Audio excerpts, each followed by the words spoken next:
Uhuru na nguvu.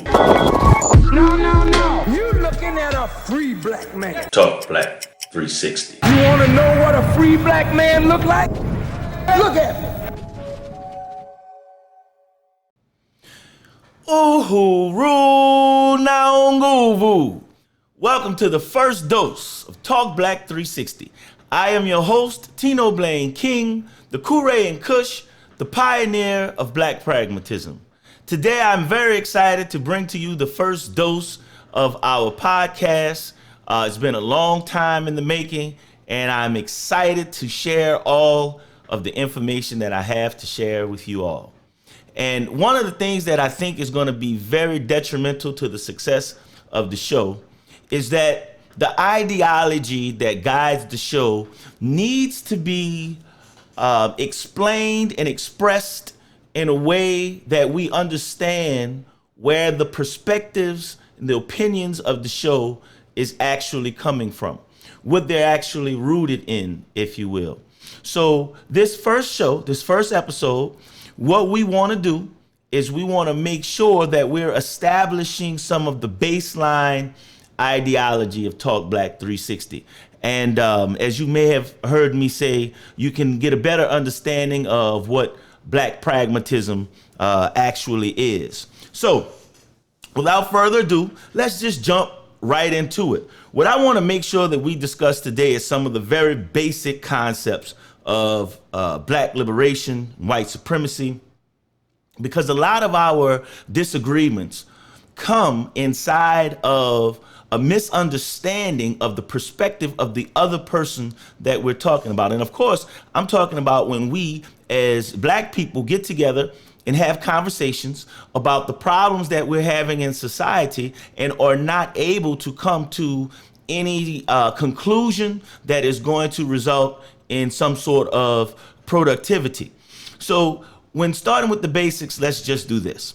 Let's start with the concept of white supremacy. It's a word that's tossed around a lot. You hear a lot of people talking about it, but do you really know what white supremacy is? And do we have a common understanding of white supremacy throughout the black community? Or even in the community in general?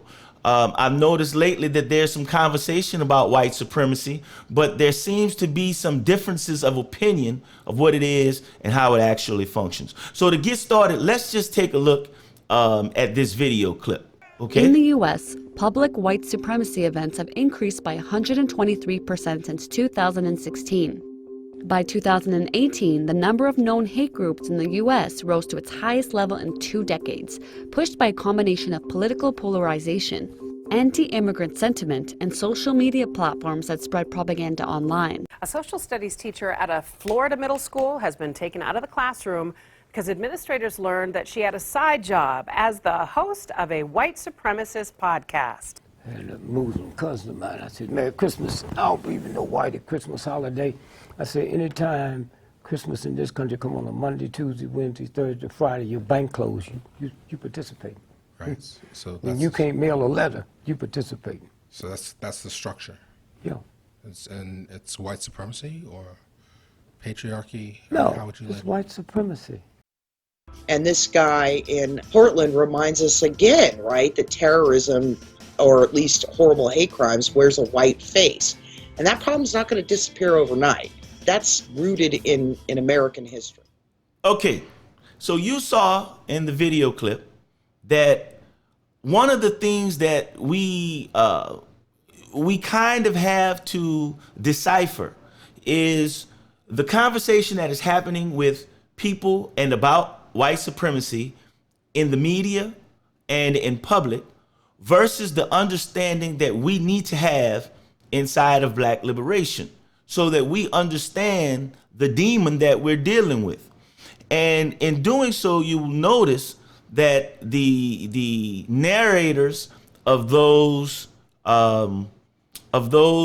clips that we just took a look at, they tend to put white supremacy solely inside of the context of racism. And in many cases, this outward racism is probably the most, or at least it's the least effective form of white supremacy, especially in 2019. Because the reality of it is, when you get a bunch of just racist folks carrying on and expressing themselves in a racist or unjust manner, then what you'll find is that we're not always afraid to retaliate on those grounds, or at least to defend ourselves on those grounds. But when we put white supremacy in its proper context, when we look at white supremacy as a culture that is embedded inside of the United States of America, as well as embedded inside of the country and the area and the space around the globe that the United States has influence, anywhere where colonialism has made its presence felt, you'll find white supremacy being root in all of these systematic processes that are used to continue to oppress us as a people. And when we talk about white supremacy and oppression, I know that there's a mindset that we want to get out in front of this, and white supremacy can't stop us, and oppression doesn't stop us, because if we acknowledge that we're oppressed, then we've already lost the battle. I understand that mindset, and I do agree that we absolutely need to push past that mindset, but we cannot ignore the reality of the circumstances that we are in. Do we have fighters amongst us? Absolutely we do. Do we have people amongst us that will elevate above the fray? Absolutely we do. Do we have people amongst us that are capable by themselves of doing a lot of the things that needs to be done in white supremacy for themselves and for their family? Absolutely, with no doubt. But if you think that that is making some sort of an impression on white supremacy, then it is proof in itself that you don't understand what white supremacy actually is. So I think we have to come back and, or at least take a step back and look at it. I'm going to be very general and very vague in this statement. White supremacy started with the destruction of the black civilization. And when I talk about the destruction of the black civilization, of course, I'm referencing Dr. Chancellor Williams, who wrote the book, Destruction of the Black Civilization. And the book takes place several thousand years ago in the Nile Valley, where you've seen the existence of a great people, a great black people in the land of Kemet, who ran business operations, who served their people and created a culture that was viable for people of color, defended themselves, had practices, had disagreements, built empires, exalted their queens, provided for their families, had their own spiritual systems which led them forward. They were agriculturally sensitive in the Nile Valley. Astrology was a perspective of their life. And so many things that we think that was introduced to us by Western and European society here in America. But we find that that is where the concept of white supremacy began. Why? Because in that point is when the things that we were, the people who we were, actually became under attack. And at that point, it was possible for the strength and the systems that we had to begin to get broken down. And as those systems were broken down, it made us vulnerable. Now, of course, the invasion of that area was not carried out by what we call today white people. However, that was the beginning of the opportunity for white people, if you will. So we come through that area, which was known as the Arab slave trade, when our conflict with the eastern people of Africa began to deteriorate our prominence. And through that, we come down into West Africa and Southern Africa, and we still have a cultural continuity as a people, which allows us to strive and attempt to rebuild, even in the process of running and being under the stress of climate and environment change and all of the things that comes with survival as a people inside of a global system. Excuse me. So when we look at that, then we start to look at the breakdown of our culture and the breakdown of our people and unity, and then we begin to see the slave trade come into effect and begin to take place inside of those areas where we were already weakened and fighting amongst each other.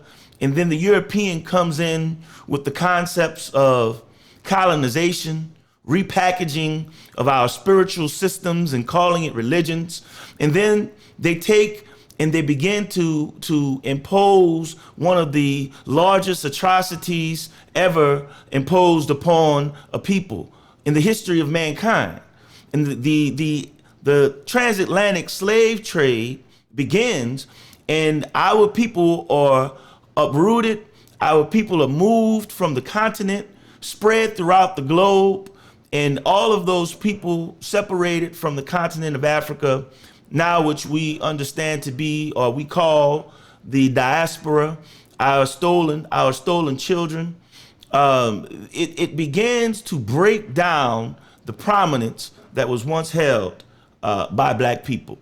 And in this context is where you have the strengthening and the emergence of what we call white supremacy. This is where we need to begin to understand the formation and the development of white supremacy. It's not starting in the areas of the Ku Klux Klan. It's not starting in the areas of segregation or integration or equal rights. This is the moment in time that we need to understand how white supremacy begins to take a hold on Black people. So at this point, what happens is we begin to look at all of the things that come out of slavery that begins to affect Black people negatively. Things such as homesteading, where immigrant peoples are coming into, European immigrants are coming into the United States or into the colonies, of course, and are being given as much land, which is in fact wealth, as they can build a fence around. And it goes further, because as we're restricted from having those opportunities, then when we begin to strive within ourselves because of the great universal people that we are, then things such as segregation starts to take place. And we're supposed to have opportunities that are equal to the larger society that didn't suffer inside of our problems.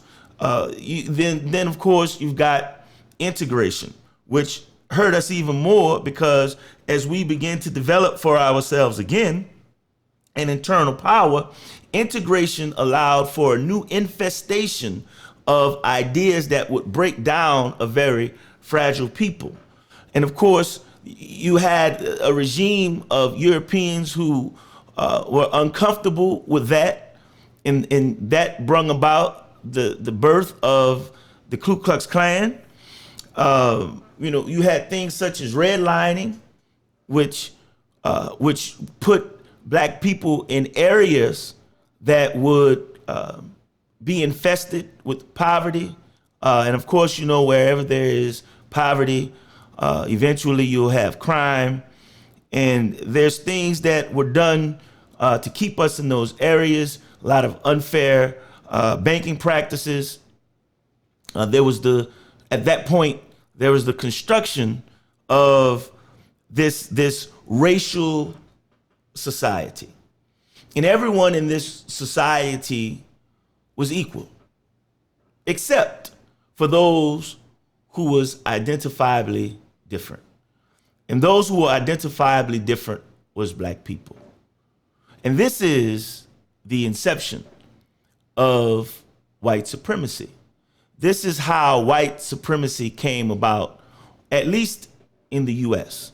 Now abroad, remember, we left the continent of Africa, which was under its own system of oppression through colonialism. And keep in mind that in that system of oppression and colonialism, there was still white supremacists on the U.S. side or on the continent of the Americas. It was on that side, North America, South America. And there was a supremacy that was being formed there, as well as a supremacy that was rearing its head on the continent of Africa. And all of these things are the things that contributed to the system that we're in currently.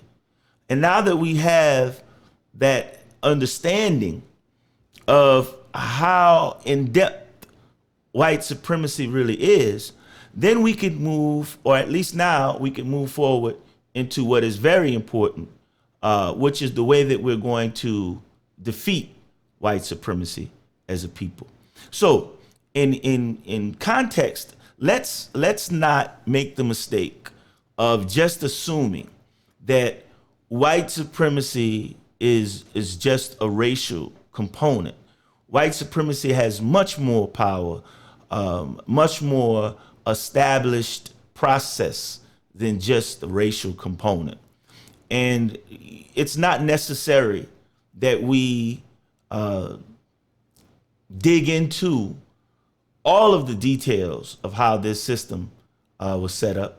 What is necessary is that we understand it, and at least we have a rudimentary understanding of it, and that we have a component inside of Black liberation that has the work of understanding and investigating white supremacy, so we know what enemy we're actually dealing with. But on this podcast, most of our time is going to be spent talking about Black liberation, not what the problem is, but how do we solve the problem. What is the relationship between white supremacy and Black liberation? And what have we done in the past that's worked, and what have we done that hasn't worked? And I think of all of the attempts that has been made for us to actually realize a new existence of Black people and prominence that we once had, it is necessary that we focus our attention on us. And this focus of attention becomes Black liberation. So I want to give you this quote. And it's kind of a reconstructed quote. And the quote is, "We should not fight white supremacy. What we should do is build Black liberation, which will make white supremacy obsolete." And we have to understand that Black liberation is a process. It's not a destination. So let me read to you exactly what that process should look like. Black liberation, or the Black liberation process, should be collective generational efforts of several diverse groups of Black people to make white supremacy obsolete by building an independent system of empowerment which evolves through organizational structure and through pragmatic thought. This concept is the concept that we have to invest our time, efforts, and energy in moving forward. Now, keep in mind, everyone has all types of commitments and obligations to family, to work, to friends, to careers, and everything that you can think of. But understand the complexity of white supremacy is what it does. It keeps you occupied in yourself and your own personal interests so that you're not able to engage in the interest of the collective of Black people and Black liberation. So we have to talk about several things. We have to talk about the things that divide us when we're talking about Black liberation. We have to be able to engage in conversations that's going to allow us as a people to talk to one another, to be practical about some of the solutions that we need to take in order to build Black liberation. And so let's just take a second to just really be as pragmatic or as practical as we possibly can be. What actually divides Black people? You know, you've got so many things that divide us, but there's a few big ones. One is religion. Of course, we're divided by our economics and the class system, upper, middle, lower class. That definitely divides us.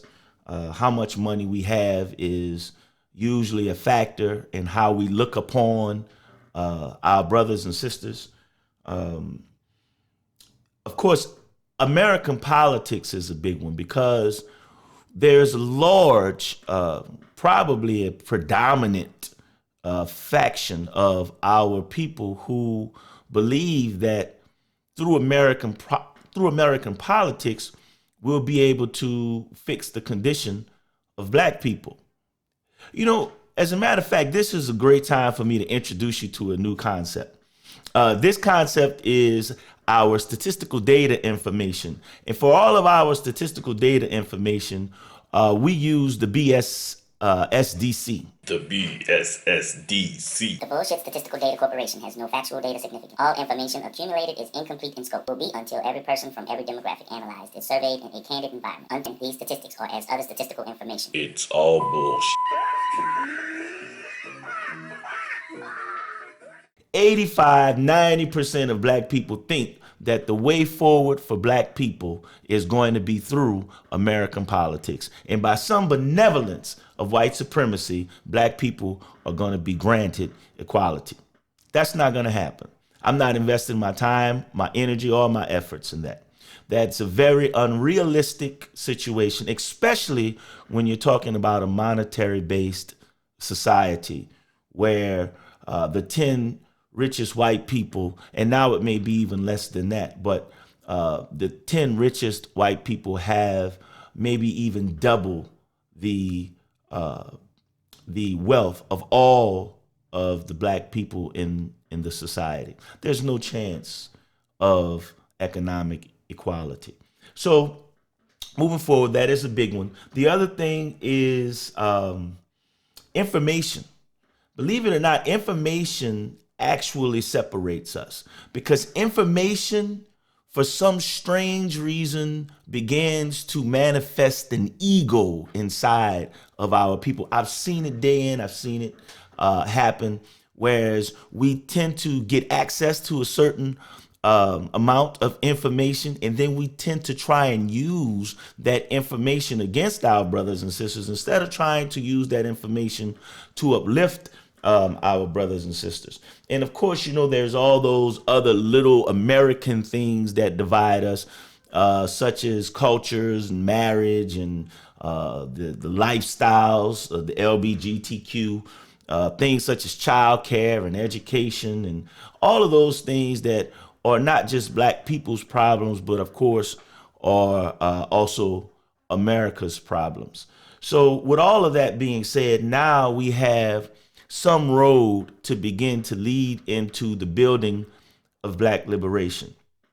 So on this podcast, some of the things that we're going to do that I've always gotten a lot of flack for is I'll introduce some ideas or some concepts that basically divide us. And by introducing these concepts, it's going to cause some friction. This friction, as long as it's not a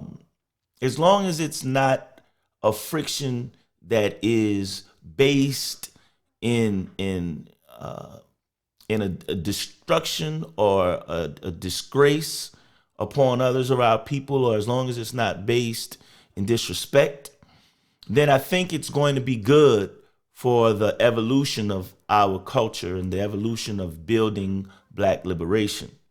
But what we have to make sure that we're able to do in these discussions that I definitely am going to introduce on Talk Black 360, what we have to be able to do is engage respectfully.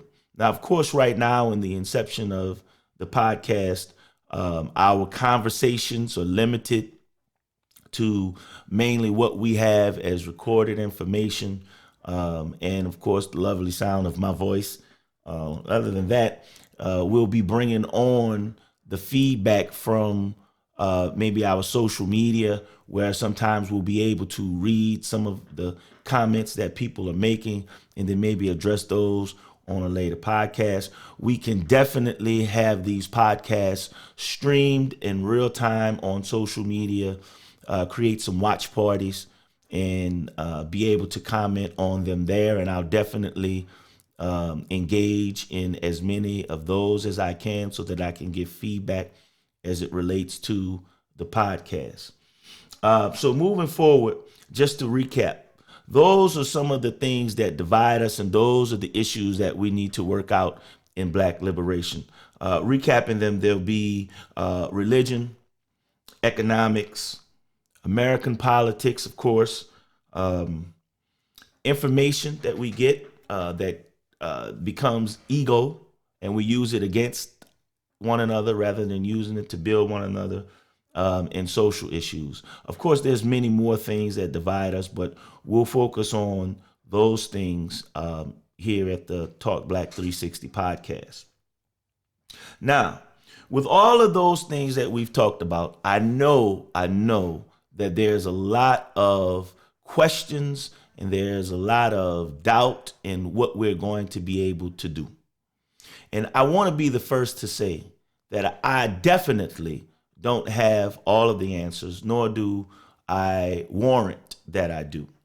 What I can tell you is I started a process several years ago. In fact, it's been a decade plus now, that involved me getting engaged in the helping to build Black liberation, and if nothing else, the acknowledgement of what our people was going through.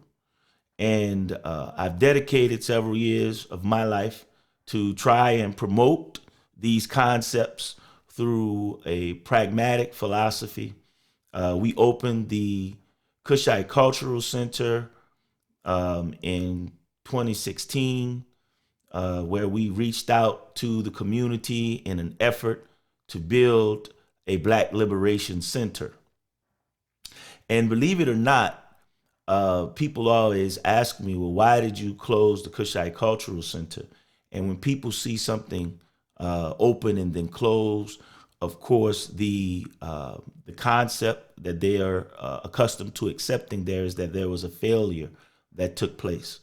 There'll be a day when I'll actually do a podcast explaining what happened at the Cushite Cultural Center. But I want to tell you that, in my opinion, the Cushite Cultural Center was the greatest success that I've ever experienced or that I've ever been privileged to observe in Black liberation.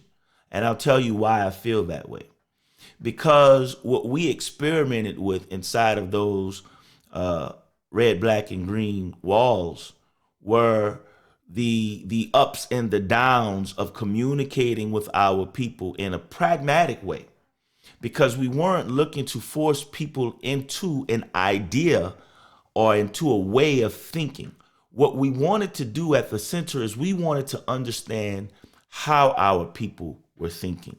And we wanted to take that thought process and develop it into the culture of Black liberation and pragmatism that would allow us to go out into the community, understanding the diversity of the way that our people think, and be able to build from that premise while still pioneering or trumpeting the concept of Black liberation. And it was a beautiful thing, a beautiful concept that I think we're going to reintroduce later on as the podcast gets going. Excuse me. As the podcast gets going, we're going to definitely reintroduce the concepts of Black liberation. But more importantly, the Cushite Cultural Center, it was coined in its existence the Black Embassy. And it gave me the idea of how we need to deal with our people and how we need to cultivate our culture inside of the communities that we are present in. In cultivating that culture, we need to take the concept of a black embassy and bring it into all of these communities. And it doesn't have to be set up in one particular way, but it does need to be set up, and it needs to be set up inside of the philosophy of pragmatism so that it can grow and be shaped with only one concept in mind, and that's the building of black liberation. So that is how I've come up with the concept of black pragmatism. Pragmatism is the process or the philosophy in which we're going to use to develop the new culture for black liberation. We'll definitely be waving the red, black, and green flag and doing all of those things that are important for the aesthetics of our youth coming up, and to let our people see that we are different than just the average American. But we definitely want to be able to open the doors to as many of our people as we possibly can, and be able to walk with them in development of black liberation without this narrow-minded concept that everyone must think alike, without this monolithic predominance over free thought. We definitely don't want that, because that is a weakness, and our strength is and has always been our diversity. So with all of those things that we know we have to get done, I must tell you that the Talk Black 360 podcast is going to be here to do all of the things that needs to be done to get our people on the same page. This is a conversation. It is a conversation in respect. It is a conversation in love for our people. It is one that is much needed. We must always, by any means necessary, prevail over white supremacy. But there is a way that we must do it, that we do not destroy our brothers and sisters in the process. We can bring as many along as possible. But remember, this effort is a generational effort. So if we start to look at it as we have time to build, and we'll build into the next generation, which will build into the next generation, then we can relieve some of the anxieties and some of the task tension that causes us to destroy one another in the process of trying to address our enemies. I hope you've enjoyed the first dose of Talk Black 360. I hope I didn't get too long-winded, but I want to make sure that we cover in its fullness the concepts that we bring about. This was a very rudimentary concept of the philosophy of Talk Black 360 and how it's going to work.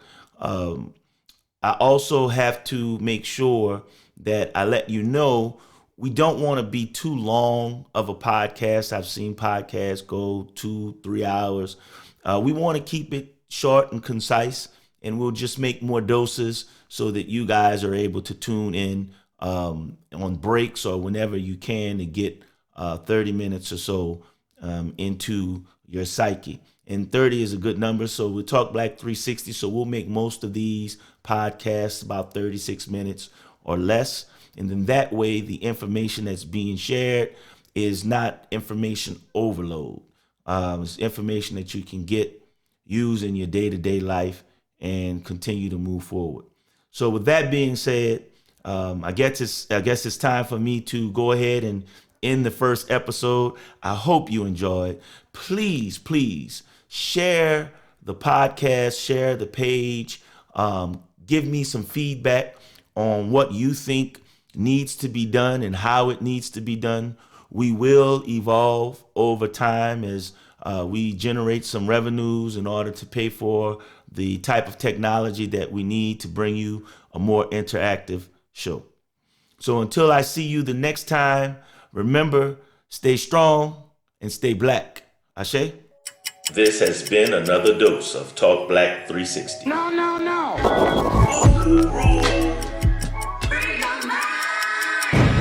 You will never be enslaved again by no man.